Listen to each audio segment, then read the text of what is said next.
Olá, galerinha do quinto ano, aqui é a Tia Tamira e nós vamos dar início a mais uma aula de ciências, tá? Vamos dar continuação no capítulo 3 sobre água e vida. Vamos lá, pega o livro de vocês, página 7. Bora lá, galerinha. Na última aula nós falamos sobre a importância da água para os seres vivos. Podem ser animais, seres humanos, as plantas, os micro-organismos, tá bom? Assim como existem animais terrestres, existem também aqueles seres vivos que são chamados aquáticos, tá bom? Aqui nós temos também animais aquáticos, plantas aquáticas, tá certo? São os chamados organismos aquáticos. Então, logo, eles vivem dentro da água. Precisam da água para sobreviver, pois eles vivem dentro dela. Aqui nós temos o exemplo do golfinho, que é um animal mamífero, mas que vive dentro da água. Entretanto, ele precisa subir até a superfície da água para poder respirar. Por que isso acontece? Porque a respiração dele é respiração pulmonar, ou seja, ele respira através de pulmão, assim como você, tá? Você, aluno, você, pessoa, tem respiração pulmonar. O golfinho também tem respiração pulmonar. Você consegue respirar dentro da água? Não, né? Assim como o golfinho também não consegue respirar dentro da água. Ele precisa subir até a superfície para poder fazer a respiração dele, tá certo? Através daquele buraquinho que ele tem na cabeça. Aqui nós temos uma das maiores plantas do mundo, uma planta aquática, que é a Vitória régia. Temos também a representação de algas, que podem chegar a vários metros de altura, de comprimento, ou então podem ser microscópicas. E nós temos também a sardinha, que é aquela que vem dentro da latinha, gostosa, que às vezes a mamãe faz na hora do almoço, com macarrãozinho. Pois é, isso é um peixe, a sardinha é um peixe, que normalmente elas vivem em grandes cardumes, tá bom? Aqui, lembra, eu falei que o golfinho, ele tem respiração pulmonar. Mas o golfinho, ele não é um peixe, ele é um mamífero. Mas, tia, então como é que os peixes respiram? Vocês sabem que o peixe tira o oxigênio de dentro da água, né? Ele tira o oxigênio das moléculas de água. Então, diferentemente do golfinho, o peixe tem uma respiração chamada branquial, que ele respira através das brânquias, tá? Olha o seu desenho aí do seu peixe no seu livro, aí na página 8, tá? Essa parte vermelha é a chamada brânquias, tá bom? O que acontece? A água entra pela boca do peixe. Quando essa água entra pela boca do peixe, ela entra rica em oxigênio, tá bom? Que está dissolvido nessa água. Ela entra pela boca do peixe e sai justamente por essas brânquias, que faz o quê? A troca. Ela absorve o oxigênio e solta o gás carbônico, tá bom? Assim como o seu pulmão absorve o oxigênio e libera o gás carbônico, as brânquias do peixe também. Só que você faz respiração pulmonar. O peixe faz respiração branquial, porque ele respira através das brânquias, tá bom? Observe no desenho novamente. A água entra pela boca do peixe, essa água está rica em oxigênio e sai pelas brânquias. Quando ela sai carregada de gás carbônico, tá bom? Entra pela boca com oxigênio e sai pelas brânquias com gás carbônico. Respiração branquial. Vimos a respiração do golfinho e a respiração do peixe. Mas vocês sabem que os organismos aquáticos precisam respirar, alimentar-se e movimentar-se dentro da água, apresentando características adequadas para realizar cada uma dessas atividades. Como seriam essas características? Cada animal que necessita sobreviver dentro da água, ele vai ter uma representação, uma característica para ele poder viver dentro da água. O caso, o peixe tem a respiração branquial, para ele poder viver dentro da água. O golfinho, ele tem a respiração pulmonar, mas ele tem um buraquinho na cabeça, que ele vai até a superfície da água para fazer a respiração pulmonar, tá certo? Aí nós vamos ver aqui outro exemplo, no caso dessas plantas, as plantas aquáticas. Tia, por que elas flutuam? É porque elas são leves? Sim, mas elas são leves por quê? Porque as folhas dessas plantas têm espaços onde o ar se acumula, o que faz com que as folhas fiquem mais leves, tá bom? E elas ficam na superfície da água. Por que elas têm que ficar na superfície da água? Porque elas precisam receber luz solar para produzir o próprio alimento. Essas plantas, quando ela produz o próprio alimento, ela é chamada de autotrófico, que é o quê? Produz o próprio alimento, tá certo?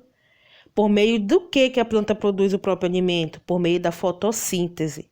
Então, ela tem que ficar na superfície da água para receber a luz solar, tá bom? E junto com o oxigênio que ela tem da água, que ela recebe da água, ela produzir seu próprio alimento, realizar a fotossíntese, tá bom?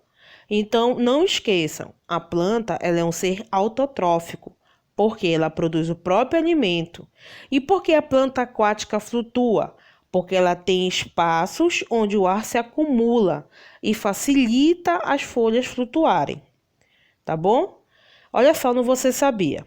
É muito fácil confundir plantas e algas, porque elas são parecidas, todas duas produzem o próprio alimento, ou seja, tanto a planta quanto a alga são seres autotróficos, tá bom? Elas apresentam semelhanças, fazem parte do grupo diferente de seres vivos. Por quê? Tem diferenças importantes. Olha só, as algas vivem apenas em ambientes aquáticos ou muito úmidos e não têm troncos, nem folha, nem flores e nem semente, tá bom? As algas não têm tronco, não têm folhas, não têm flores e nem sementes. Já as plantas, elas têm, não é isso? Folha, as plantas têm flores, sementes, algumas têm tronco, tá bom? Algumas algas são microscópicas, tá bom? Ou seja, resumindo, Você sabia? Plantas e algas são diferentes, são seres vivos diferentes. Existe plantas aquáticas e as algas. Toda planta é aquática? Não, algumas são terrestres, mas toda alga é aquática? Sim, tá certo? Além dos peixes, das plantas, dos golfinhos, existem outros seres microscópicos que vivem dentro da água. O que são esses seres microscópicos? São aqueles seres que vocês não conseguem ver a olho nu, ou seja, sem a ajuda de um aparelhozinho chamado microscópio, tá bom? Mas existem esses seres, milhares deles, dentro da água. Esses seres, eles compõem um negocinho chamado plâncton. Plâncton. O plâncton é dividido em dois grupos, o fitoplâncton e o zooplâncton. O fitoplâncton é constituído pelas algas e bactérias que realizam fotossíntese, e o zooplâncton é formado por minúsculos animais ou seres que não realizam fotossíntese. Acompanhem a leitura no livro de vocês. Além dos organismos aquáticos, facilmente vistos a olho nu, existem na água milhares de seres microscópicos ou de tamanho muito pequeno que compõem o plâncton. O plâncton é dividido em fitoplâncton, constituído pelas algas e bactérias que realizam fotossíntese, e zooplâncton, formado por minúsculos animais e outros seres que não realizam fotossíntese. Olha só, os organismos plânctons são muito importantes para o equilíbrio do ambiente. Eles compõem a base da cadeia alimentar nos oceanos, servindo de alimento para inúmeras espécies de animais aquáticos, que filtram a água e os capturam. Além disso, o fitoplâncton produz a maior parte do gás oxigênio da Terra. Entre os animais aquáticos que se alimentam do plâncton estão pequenos peixes, moluscos, as baleias e até algumas espécies de tubarões. Como é que acontece? A baleia, vamos usar a baleia como exemplo.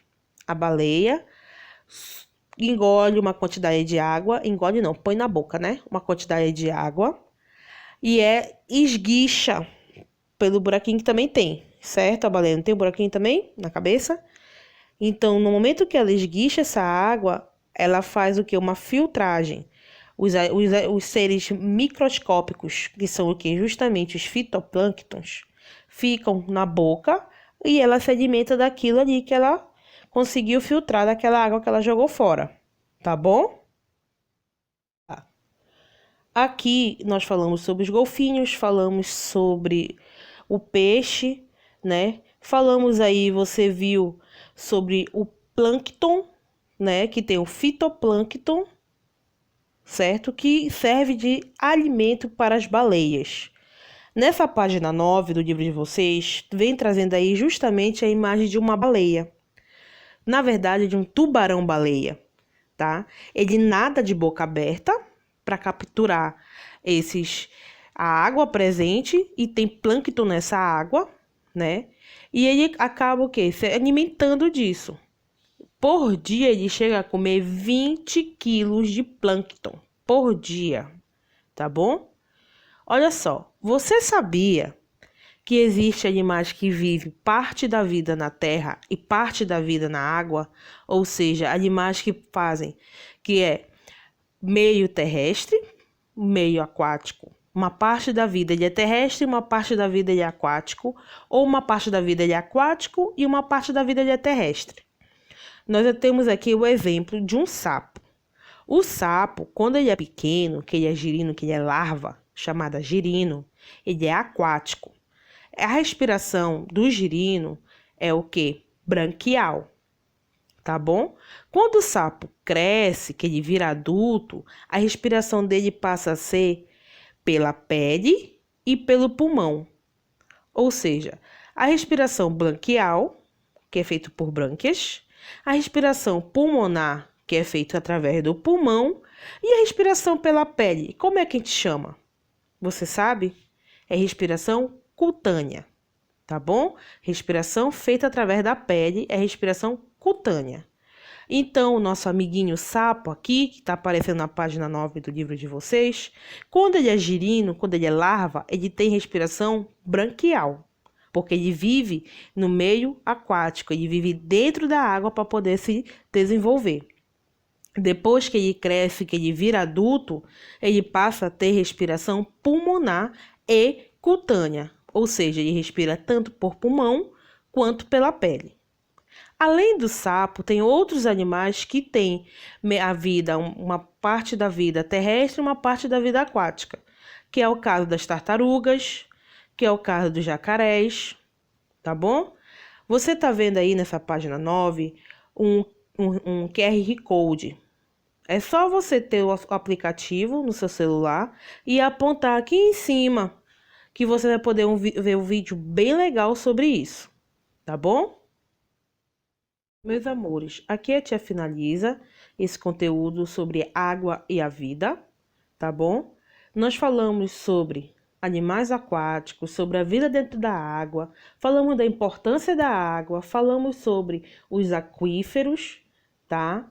Aqui a tia vai deixar para vocês a atividade. Quero que você resolva a página 10 e a página 11 sobre nosso assunto estudado na primeira e nessa segunda aula, tá? Na próxima aula a tia faz a correção com vocês, tá certo? E beijinhos com carinho, 1000 beijos e a tia está com saudade. Cuidem-se.